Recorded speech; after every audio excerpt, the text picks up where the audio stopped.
नमस्कार, आप देख रहे हैं न्यूज 18। मैं हूं आपके साथ मेनका चौधरी और इस वक्त बड़ी खबर आ रही है सिलक्यारा टनल रेस्क्यू पर। इस वक्त की बड़ी खबर, ऑगर मशीन को जोड़ने वाले हुक और ब्लेड एक बार फिर से टूटे हैं। पूरी ऑगर मशीन को फिर से वापस निकाला गया है। सुबह 4 बजे तक सरिये की मैनुअली कटिंग होगी। वहीं आगे के ऑपरेशन को मैनुअली करने पर भी विचार किया जा रहा है। ऑगर मशीन के सहारे अब रेस्क्यू अभियान को आगे बढ़ने की उम्मीदें कम दिख रही है।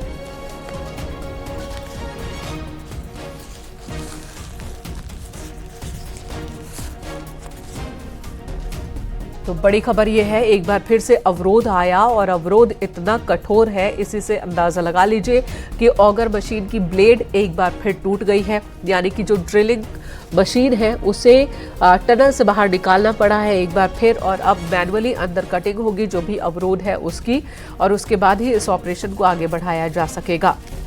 सुबह 4 बजे तक ये काम चलेगा। अंदर जो अवरोध है उन्हें काटने का काम चलेगा। बताया जा रहा है कि सुबह 4 बजे का वक्त हो सकता है जब तक उस अवरोध को हटाया जाए।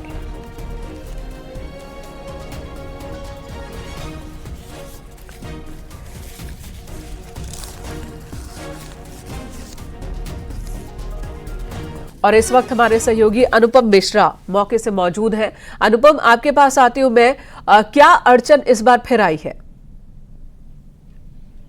देखिए मेनका, लगातार ये पूरा ऑपरेशन, रेस्क्यू ऑपरेशन जब से शुरू हुआ है तब से चुनौतियां बहुत ज्यादा हैं। और सबसे बड़ी बात यह है कि अगर हम पिछले 24 से 48 घंटे देखें तो लगातार इस बात की उम्मीद थी कि मजदूर जल्द बाहर आ जाएंगे, लेकिन किसी को यह उम्मीद नहीं था कि आखिरी के जो 15 मीटर थे, यानी कि 15 मीटर में जब पहले सरिया आया था तो उसको पूरी तरह से हटा लिया गया था। मैनुअल कटिंग उसकी हुई थी। और आज भी दोपहर में जिस तरीके से हमने देखा, जब भास्कर खुलबे के द्वारा जो जानकारियां दी गई, नीरज खिलवाल के द्वारा जब प्रेस कॉन्फ्रेंस में जानकारियां दी गई, तो उन्होंने उस प्रेस कॉन्फ्रेंस में भी इस बात को बताया था कि जो भी हर्डल्स आए हैं उनको पूरी तरह से हटा दिया गया है। और अब 5 मीटर तक, यानी कि जो मैपिंग, जियो मैपिंग हुई थी उसके जरिए आगे कुछ भी नहीं है। लेकिन सिर्फ जब ये ऑगर मशीन के जरिए पाइप को इंसर्ट किया गया तो 2.2 मीटर ही पाइप इंसर्ट हो पाया था। लेकिन वहां पर लोहे के बीच में बैरियर वहां पर आ गए हैं। वो सरिया टाइप नुमा नहीं है, वो मोटाकार है और काफी मजबूत है। यानी कि आप समझिए, पहले जब सरिया थी तो उसको काटने में 7 घंटे का वक्त लगा था मेनका,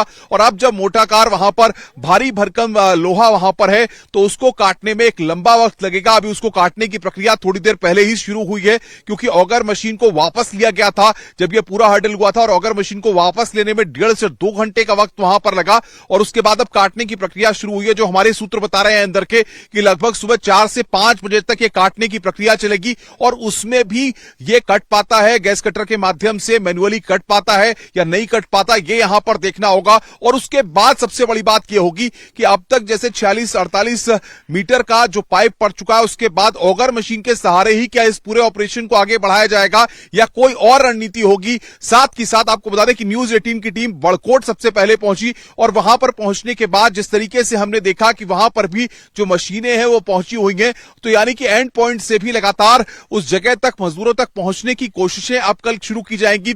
वर्टिकल तरीके से भी जिस तरीके से मशीनें यहां पर पहुंची हुई हैं और लगातार उसका काम बहुत सुस्त रफ्तार में चल रहा था, कल से वो भी अब तेजी पकड़ते हुए दिखाई देगा। यानी कि आप समझ सकती हैं कि अब वक्त काफी लगेगा, 2 दिन का वक्त अभी और लग सकता है, जो सूत्र हमें बता रहे हैं, क्योंकि अब इतना आसान नहीं है मजदूरों तक पहुंचना, क्योंकि ऑगर मशीन के सहारे जो उसके ब्लेड हैं, हुक हैं, वो भी वहां पर टूट गए हैं। तो ऐसे में अब इस सारी चीजों को एक बार दोबारा, बिल्कुल अनुपम, हमने देखा कि पिछले 48 घंटे में महज 2.5 मीटर की दूरी हम तय कर पाए हैं टनल के अंदर, और अभी भी एक लंबी दूरी बाकी है। तो उसको तय करने में भी वक्त लगेगा, क्योंकि बार बार रुकावटें आ रही है। वहां पर बहुत सारे मशीन, लोहे, सरिया मौजूद है।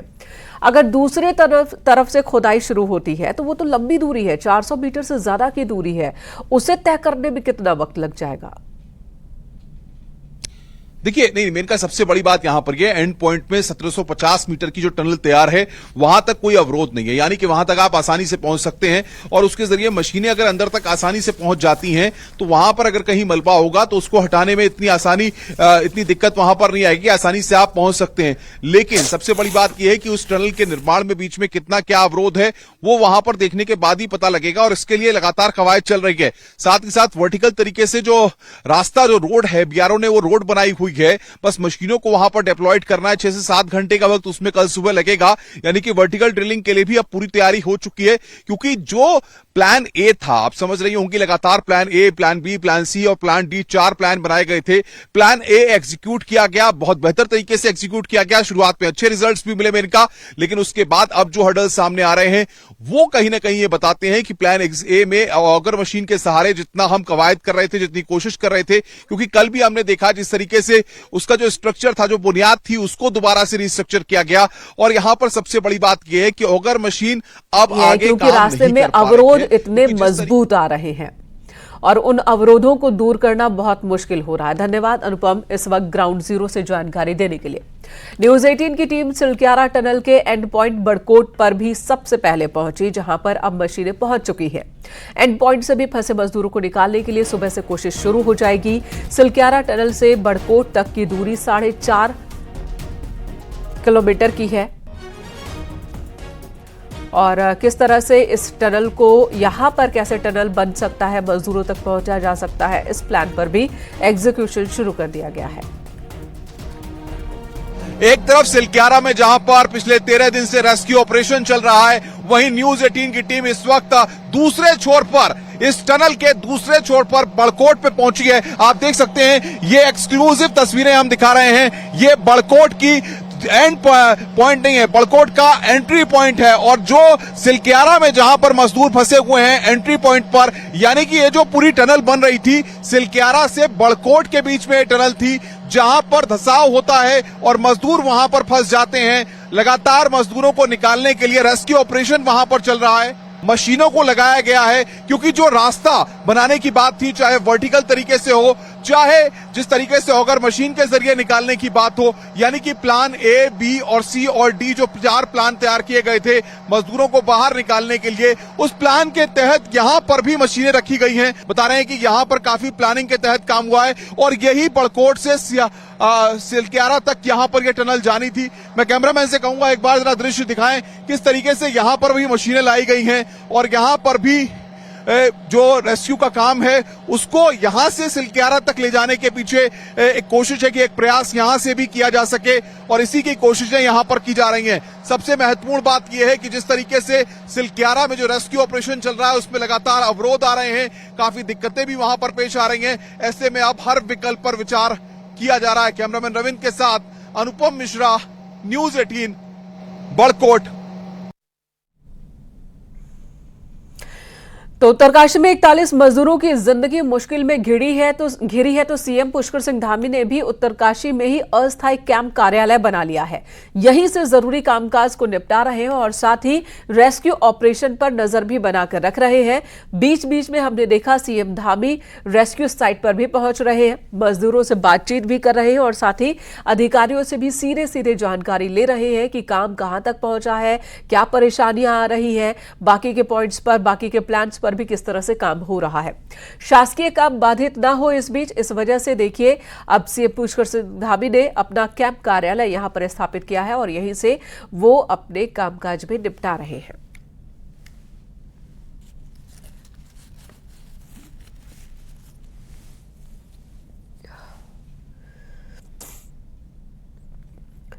जीएसआई के पूर्व director senior geologist doctor PC Dawani का कहना है कि सिलक्यारा की टनल में हादसा सेफ्टी मेजर्स को नजरअंदाज करने की वजह से हुआ। उन्होंने कहा कि पहाड़ में रोड ट्रांसपोर्ट के लिए सबसे अच्छा माध्यम टनल ही है, लेकिन इसे बनाते समय सेफ्टी मेजर्स का ध्यान रखना बहुत जरूरी होता है, नहीं तो इसी तरह के हादसे होते हैं। डॉक्टर दवानी ने कहा कि दशकों पहले उत्तरकाशी में ही बनेरी भाली फेज 1 परियोजना में भी इसी तरह की दिक्कत आई थी, लेकिन सेफ्टी मेजर्स के साथ इसे संभाल लिया गया। डॉक्टर दवानी इन दिनों असम के दौरे पर है। न्यूज 18 ने उनसे खास बातचीत की। सो गया क्योंकि इस तरह के कोलैप्स उन सभी टनल्स के अंदर होते हैं जहां पे कि इस तरह से आगे बढ़ जाते हैं बिना सब प्रॉपर सपोर्ट दिए हुए और इंस्ट्रूमेंटेशन किए हुए। तो ये सब चीजें हैं, इस तरह के आए हैं। ऐसे ही मनी भारी स्टेज 2 में भी श्रीनगर थ्रस्ट को क्रॉस किया और बहुत एहतियात के साथ काफ़ी केयरफुली इस चीज़ को क्रॉस किया और फिर प्रॉपर सपोर्ट सिस्टम देते हुए 500 मीटर का जो थ्रस्ट जोन आया था, श्रीनगर थ्रस्ट फॉल्ट जो था, बहुत मेजर फॉल्ट है, तो इस तरह से आगे बढ़े थे। तो यही कहना चाहेंगे कि हर जगह प्रिकॉशंस लेने की जरूरत है, क्योंकि टनल्स अदरवाइज बहुत सेफ हैं, बनाना बहुत अच्छा रहता है ताकि ओवर ग्राउंड जितने भी हम एक्सकवेशन कर रहे हैं रोड के लिए वो ज़्यादा खतरनाक हैं, वो उनके लैंडस्लाइड्स वगैरह आ जाती हैं उससे। इसमें तो ऐसा कुछ नहीं होता अगर प्रॉपरली उसको असेस किया जाए और प्रॉपर उसको सपोर्ट। सुरंग में तेजी से रेस्क्यू का काम चल रहा है, लेकिन उत्तराखंड के जिस हिस्से में ऑपरेशन जिंदगी चलाया जा रहा है वहां मोबाइल और डेटा कनेक्टिविटी एक बड़ी चुनौती थी, जिसे रिकॉर्ड समय में पूरा किया गया जियो नेटवर्क की ओर से। जियो के मोबाइल नेटवर्क से न सिर्फ रेस्क्यू टीम को मदद मिल रही है, बल्कि यहां से देश और विदेश से आसानी से संपर्क भी स्थापित किया जा रहा है।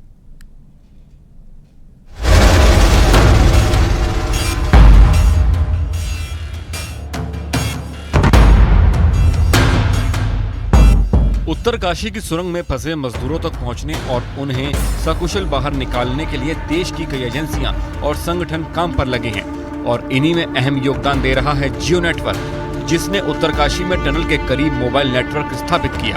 हमने इसको एक कॉल ऑफ ड्यूटी लेते हुए 24 घंटे से कम समय में वहाँ पे ना सिर्फ मोबाइल कनेक्टिविटी दी, बल्कि 100 MBPS की उनको एक डेडिकेटेड हमने इंटरनेट लाइन दी और आज उनका कैंप ऑफिस पूरी तरह से सुचारू है। सुरंग धंसने के 18 घंटे के भीतर जियो ने कनेक्टिविटी नेटवर्क तैयार किया। जियो कनेक्टिविटी से डेटा के साथ साथ बातचीत करने में मदद मिली। NHIDCL की रेस्क्यू कमांड साइट को 100 MBPS लीज लाइन कनेक्टिविटी दी। 2 दिनों तक पूरा का पूरा प्रशासन जियो की कनेक्टिविटी पर निर्भर रहा। मौजूदा समय में हर दिन 1200 यूजर्स जियो नेटवर्क का इस्तेमाल कर रहे हैं। हर रोज जियो नेटवर्क पर 700 गीगाबाइट डेटा का इस्तेमाल किया जा रहा है। मुश्किल समय में ये एक बड़ी जरूरत थी और प्रशासन और शासन की ओर से जैसे ही जियो से मोबाइल कनेक्टिविटी उपलब्ध कराने की जरूरत को सामने रखा गया, एक सामाजिक जिम्मेदारी को निभाते हुए पहली बार इतनी तेजी से मोबाइल कनेक्टिविटी और डेटा के लिए 100 MBPS की लीज लाइन भी उपलब्ध करा दी गई। पहले कुछ दिन सिर्फ जियो ही एक ऑपरेटर था जिसमें सारी तरह के लोग, चाहे अपने वो रेस्क्यू में लगे हुए सिक्योरिटी ऑपरेशंस थे या मेडिकल स्टाफ था या पुलिस स्टाफ था, सिर्फ जियो के नेटवर्क पे ही कम्युनिकेट कर पा रहे थे। कोई भी नेटवर्क यहाँ काम नहीं कर रहा था। मैं धन्यवाद देना चाहती हूँ जियो को। जियो ने यहाँ पर अपना सेटअप लगाया और तब से निरंतर यहाँ सभी मतलब खूब काम कर रहा है जियो यहाँ पर, और सारे लोग अपने परिजनों से भी सबने बातचीत की और यहाँ बाहर जितने भी लोग हैं अपने परिवार वालों से भी लोगों ने बातचीत की। उत्तराखंड का ये इलाका राज्य के बिल्कुल उत्तर में है और यहाँ तक पहुँचने के लिए देहरादून से 8 घंटे का समय लगता है। फिर भी सुरंग धंसने के बाद सबसे पहले जियो नेटवर्क ने मोबाइल और डेटा कनेक्टिविटी को तैयार कर दिया और लगातार जियो नेटवर्क की सेवा रेस्क्यू टीम की मदद कर रही है। नैनीताल के जंगल सर्दी में भी आग से धधक रहे हैं। ये तस्वीरें नैनीताल के कैंची धाम के पास की हम आपको दिखाएंगे, जहां पर निगलाट के सामने जंगल आग की चपेट में है। इस आग से जंगल में लाखों की वन संपदा खाक हो चुकी है, तो वन्य जीवों को नुकसान हो रहा है। ये जंगल शुक्रवार सुबह से ही धधक रहे हैं, लेकिन वन विभाग के अधिकारी और कर्मचारियों को कोई फिक्र ही नहीं।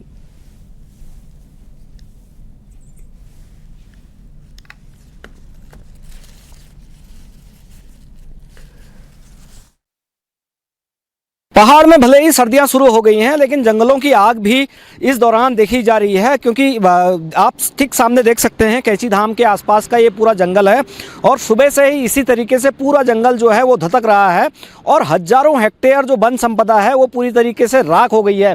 इसके अलावा कैंची धाम के जो भमाली गाँव के पीछे वाला इलाका है वहाँ पर भी सुबह से आग लगी हुई है। वन विभाग के कोई भी अधिकारी, कोई भी कर्मचारी को इसकी जानकारी नहीं है और लगातार जो ये आग है ये चारों तरफ फैलती जा रही है। जो चीड़ का जंगल है खास तौर पर, उस पर यह आग लगी हुई है और बांज और बुरांस के जंगलों की तरफ ये आग फैल रही है। हालांकि जिस तरह से सर्दी का मौसम चल रहा है उसके बाद इस तरह से आग की घटनाएं सामने आ रही हैं और खास तौर पर जो वन संपदा है उसको खास तौर पर नुकसान हो रहा है, वन्य जीवों को इसका नुकसान हो रहा है। तो ये कहा जा सकता है वन विभाग के अधिकारी जागे और इन आग पर काबू पाएं ताकि जो वन संपदा है उसको बचाया जा सके और जो वाइल्ड लाइफ है उसको बचाया जा सके। वीरेंद्र बिस्ट, न्यूज 18, कैंची धाम, नैनीताल। यहाँ रुकेंगे एक ब्रेक के लिए, खबरों का सिलसिला जारी है।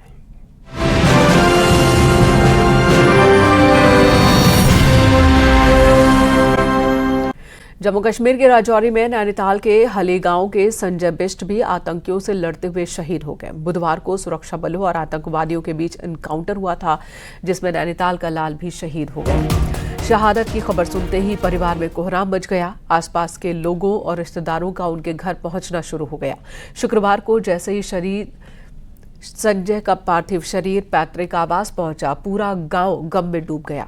शहीद को लोगों ने नम आंखों से अंतिम विदाई दी।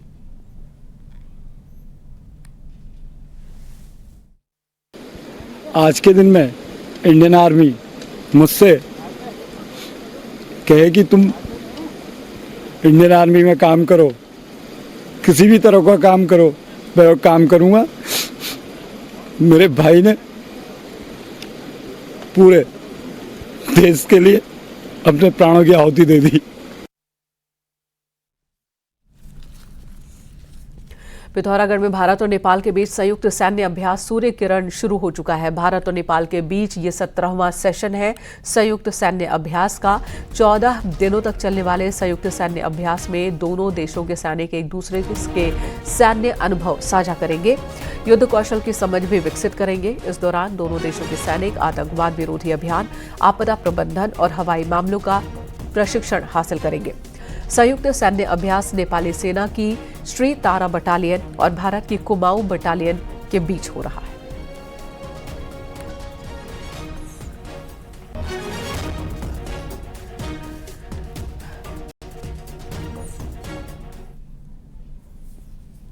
आगे बढ़े उससे पहले पहाड़ की 10 बड़ी खबरों पर नजर